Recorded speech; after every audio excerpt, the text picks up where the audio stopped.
वलंगवाडी वालूर रस्त्याच्या मजबूतीकरणाला सुरुवात. रणजित मोरे यांच्या पुढाकारातून कामास मंजुरी. ग्रामस्थांकडून समाधान व्यक्त.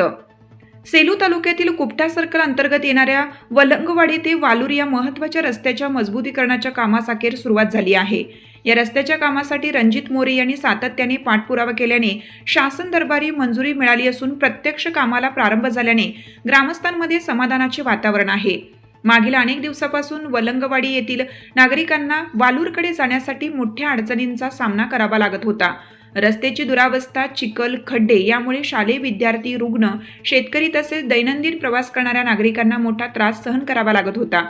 या गंभीर समस्येची दखल घेत रणजित मोरे यांनी संबंधित विभागाकडे सातत्याने पाठपुरावा करून रस्त्याच्या मजबूतीकरणाच्या कामास मंजुरी मिळवून आणली. आज या रस्त्याच्या कामाची अधिकृत सुरुवात करण्यात आली. यावेळी सिद्धू खोसे, माणिकराव शेळके, नानासाहेब शेळके, परमेश्वर शेळके, सुरेश शेळके, दगडूबा जोगदंड, भाऊसाहेब शेळके, जिवाजी शेळके यांच्यासह वलंगवाडी येथील ग्रामस्थ मोठ्या संख्येने उपस्थित होते. वलंगवाडी ते वालूर रस्त्याच्या मजबूतीकरणामुळे परिसरातील दळणवळण सुलभ होणार असून शेतमाल वाहतूक, शिक्षण व आरोग्य सेवांसाठी हा रस्ता अत्यंत उपयुक्त ठरणार आहे. दीर्घकाळ प्रलंबित असलेली मागणी पूर्ण झाल्याने ग्रामस्थांनी रणजित मोरे यांचे मनपूर्वक आभार मानले.